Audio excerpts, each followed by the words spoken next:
ang istorya sa pagkamatay ni Hesus kung atong basihan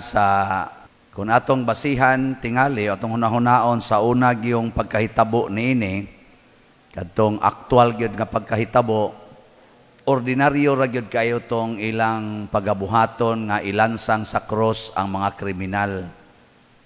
Nya do na lang dito yung murag gamayng sentimental value kay si Jesus na ilaman nga buutan, pero adto sang panahona na konbinser man sa mga Hudiyo nga ang mga tao mo usar ni Jesus nga usa ka tigpasipala sa ilang tinuhuan o sa ilang Dios o balaod nga gituhuan, nahimo sad nga ordinaryo ra gyud to nga ilansang sa cross ang mga tao.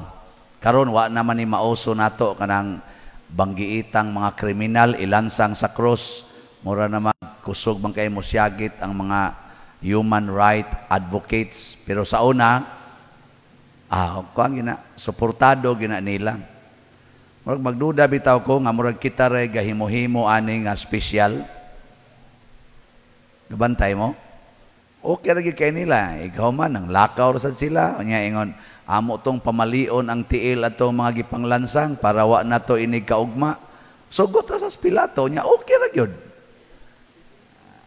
Kita ra joy gakuan-kuan ba gahimo-himog special nga si Jesus gilansang sa krus ana nya mura ditag mag gool-gool, mag-city palabras dayon ta, ato yung gimonitor ang 7 ka pulong ni Jesus. Sa inyong paminaw, importante gani. Nya mag-prosesyon dayon ta na mga imahin, ana. Sa inyong paminaw, importante na? Or basig na nga sayop lang tag-interpret ani ba? Nganong importante man?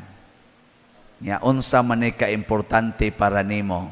Sige, lingian na imong tupad ina. Importante gyud ka ni nimo.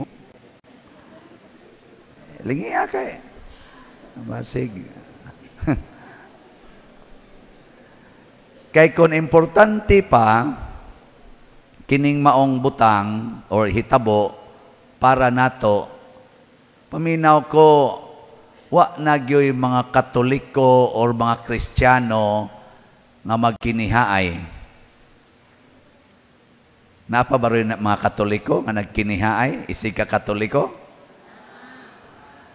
Wa na untay managtiayon, at least ba, kanang kinasal sa simbahan nga magbuwag. Naapa ba rin mga kinasal sa simbahan nga nagbuwag? Nga buangon gila kita. Wa untay mga Katoliko or mga Kristiyano nga nagsigi og paninglanay anang utang. Naapa ba ga paninglanay utang ron nga mga Katoliko?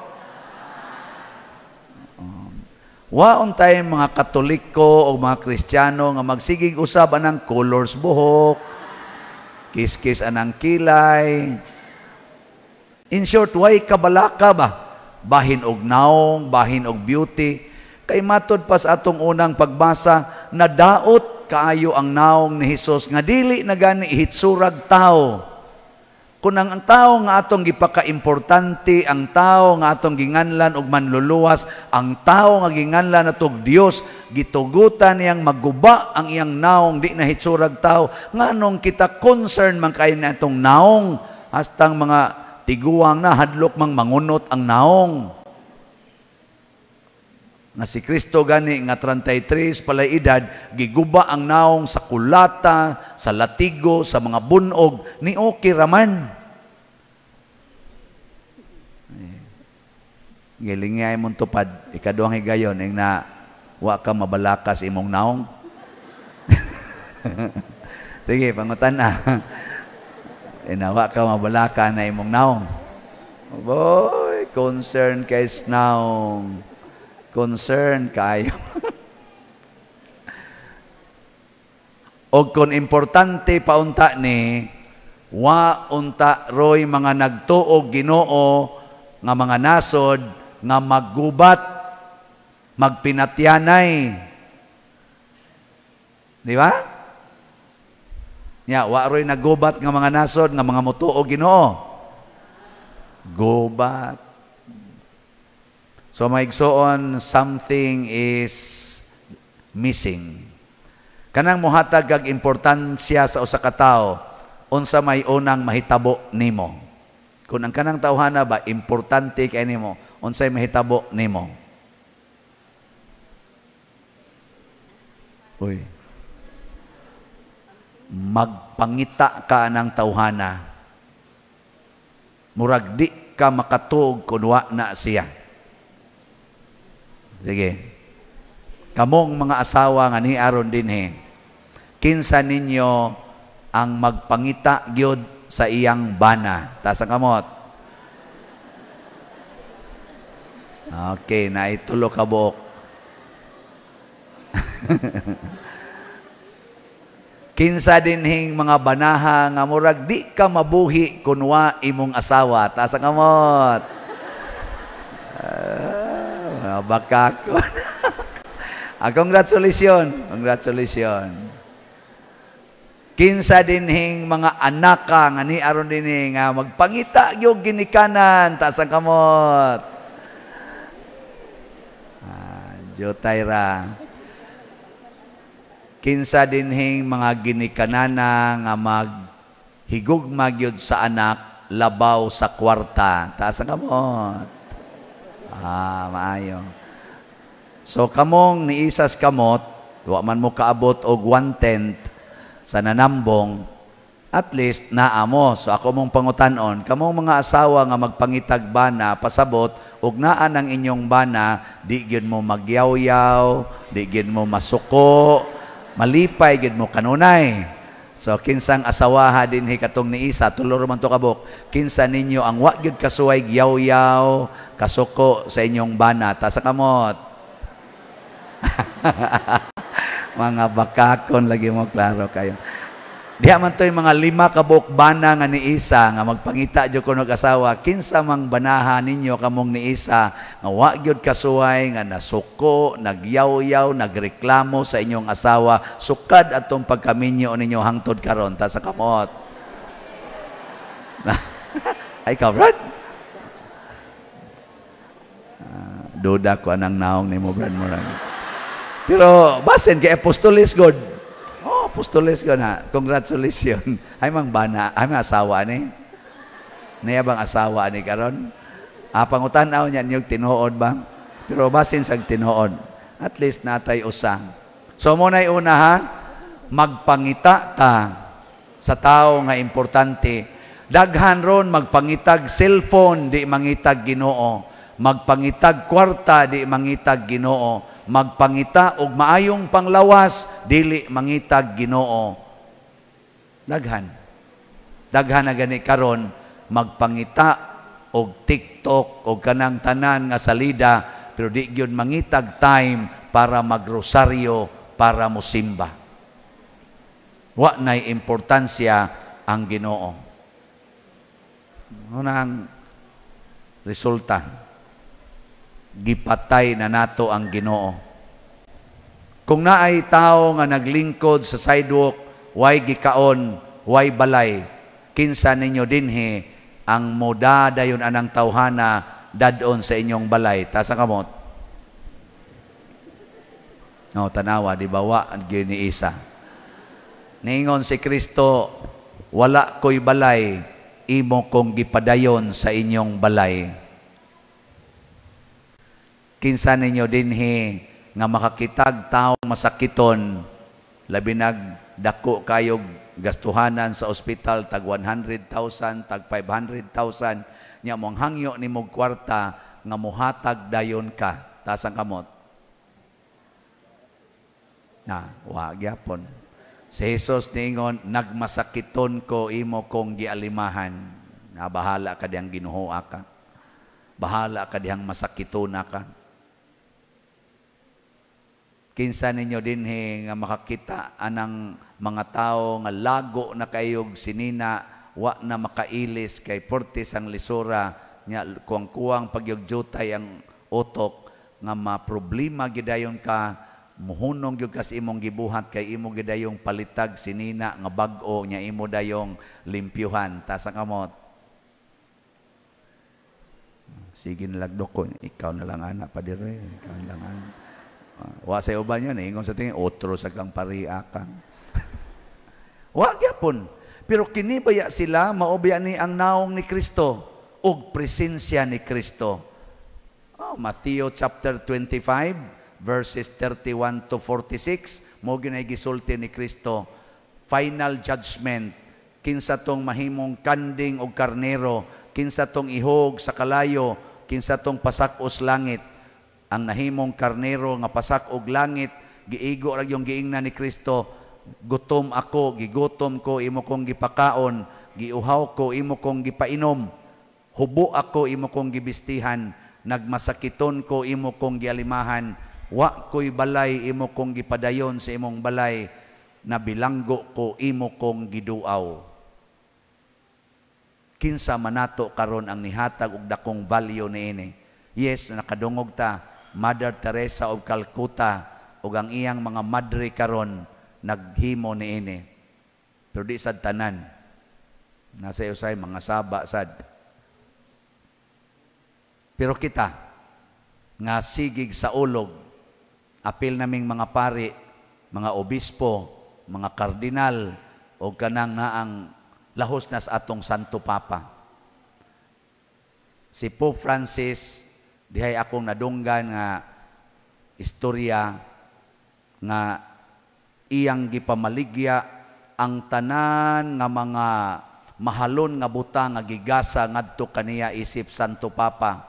Murag nahalinan siya tog 300,000 euros og iyang gipamalit og mga gamit sa mga tao kana mga refugees nga mangadto na naghigda sa Dublin, mga gamit nila gapahimo pa siya mga laboratories og mga kanini ang mga CRs para magamit anang mga way balay nga naghigda na lang sa Daplisdan.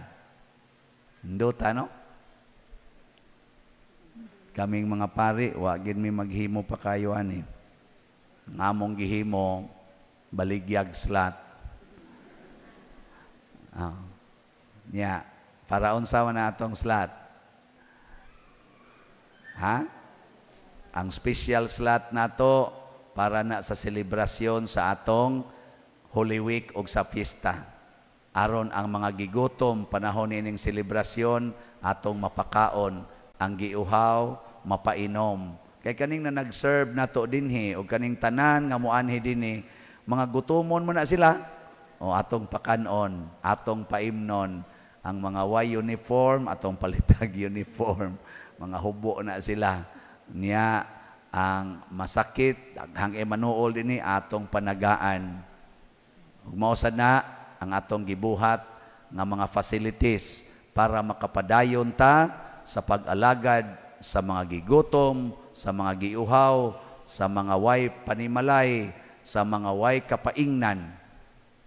Sa laktod pagkasulti, kanang pagpamaligya na tog slots dinhi, ato nang gitumong aron ang simbahan as a community, di lang dinhi sa atong mga kamong mga territorial parishioners, apil na sad ang mga online parishioners makatampo para pag-atiman sa gustong ipaatiman ni Kristo, ang mga presensya ni Kristo. Mabita na dinhi kanang inigabot aning ni ang ato mga regular nga mga visitors nga mao si Kristo. Naasay makaingon ta, Kristo pa baka nino o nangilad na lani. Mga nindot makaig mga naw, mga himsog kay ba? Nya mga sexy pa kayo, napay color-colors buhok. Pader ngayo mig bugas.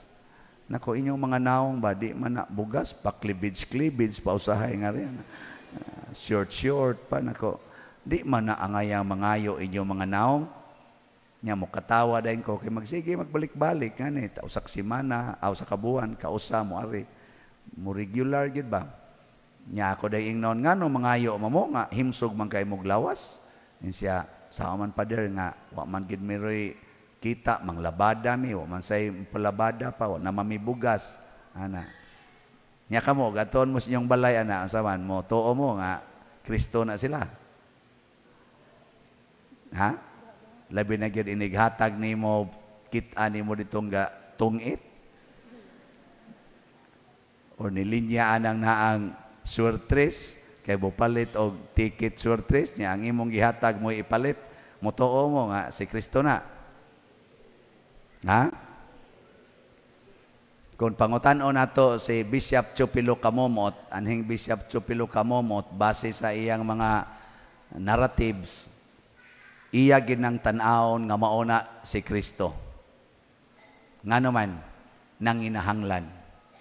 Basta nanginahanglan, labi na gyud og labing ubos sa katilingban, kana si Kristo na. Ikaw niya isuyo pa dir, nanginahanglan. Oh, di ba? Si Kristo na. Basta nang inahanglan, kanang gitawag ba og needy, si Kristo na. Wa na'y daghang explanation. Bahala nagmaingon ka nga, mauni pinakabuangon nga tao. Nya karon nangayo nako og para palit bugas. Nya day paghatag nako para palit bugas, wa gipalit og bugas, gisugal ra didto. Sagdi lang kadtong pagduol niya nimo nang inahanglan to siya, si Kristo to. Inigsugal niya, demonyo na sana siya. Pero inighuman niyag sugal, hurot sa diyang kwarta, inigduol niya nimo, Kristo na sad. Di ba? Basta nang inahanglan. Niyaron ko nang imong bana, sugarol kayo, musuyo pagyod. Niya ighuman, mangay nimo kwarta, unsay mo itawag niya, yawa o Kristo? Ha? Kristo. Nanas Kristo ay ngayo na. Humani mo hatag, sugal na sad. Ito nasang yawa ay kasugal na sad. Kay kita manggong tao, kitang tao ba, kuan rata, muraratag sakyanan, dipindi las mo drive. Kung ang imong i-welcome ang yawa, mo imo drive sa sakyanan, mura sa yawa ang sakyanan. Pero inig-abot nas panginahanglan, katubitang drama-drama nila dire ni kakita mo to? Itong drama din eh. Di ba? Nang hilak mo mga to, no? Ako hilak sa ko. Ngahapon, hangtod karon sige kong paminaw na mga short drama sa DYHP. Makahilak sa kawin. Pero kasagaran yun, no? Magsugod yun sa yawa kay batasan. Love, dihay asawa, isog, estanan. Yang asawa, bunogon pa. Hangtod, iyang gibiyaan, iyang bana. Nya dangtag mga pila katuig ang bana. Sige ra gyud og ampo. Sige ra gyud antos. Nauli dayon ang asawa. Purti ng dauta. Kay na cancer na di stage 4. Nya ningon dayon ang asawa. Selo ako. Nya maglisod na og kanang sultig tarong ba. Naningkamot ra gyud ko nga makakita ko nimo, nya makapangay kog pasaylo sa akong kasalbahis. Nya hilak-hilak dayon, hilak sa ta. Makaingon sa ta ang naong siyawa ay. Pero makahilak ta nga naman inig-abot nas panginahanglan ang yawa mawagtang. Maro man guning yawa mga igsoon. Kung ikaw gani karon naa ka sa abunda, naas maing panglawas, gamiton kas yawa. Pero ikaw gani nagmasakito na, naa nakas daghan kaing mga problema, isalikway kas yawa, muna mangita na kag Ginoo. So bisag unsa kayawanon sa usa ka tawo, mangita na ginagpanabang, maghilak na gani na sa iyang panginahanglan, kana gidahanan nas Ginoo nimo, ang Ginoo na mo inaasod niya. Kay wa gyoy yawanon nga mangayog tabang. Lagi. Kanang imong bana nga nangabit, nya muuli sa inyo human sa 30 ka tuig, si Kristo na na. Labi nag-agas ng laway, dinhi, ni nag-ana ng kamot, din na matulid, nya na paralyze na, kana si Kristo na. O kung ikaw asawa, musalikway ni ana, imong gisalikway si Kristo. Muna dawata gina paglipay nga nauli na ang imong bana, paglipay nga ang imong bana karon si Kristo na maoy nagpuyo diha niya, nangayo nagpasaylo, nangayo nagpanabang, tanawa inig kalagsik, gamito na sad nas yawa. Pero ayaw kabalaka, maluya ra na. Nya mobalik na sad na ang Ginoo. Manaman, Mao man ay meaning arong Bernie Santo. Ang Ginoo may gamit sa pag-antos og mga kasakit aron ta maluwas, kay ang yawa dili mo gamit ni ana. Ang kaluwasan nga ihatag sa yawa kanunay ginang lami, aligre, tagbaw sa kaugalingon. Mo na iyang gitawag og kaluwasan nga kun wa kay daghang kwarta, patay ka. Dili ka gwapo, di ka gwapa, patay ka. Wala na kay sexual urge, di nakakamaong mo hatag sa imong lawas nung katagbawan sa imong bana or sa imong asawa, patay ka. You are good as nothing. O na, uban? Sige na lag-inom anang na ang mga imnonon para kuno pa energize sa ilang sexuality.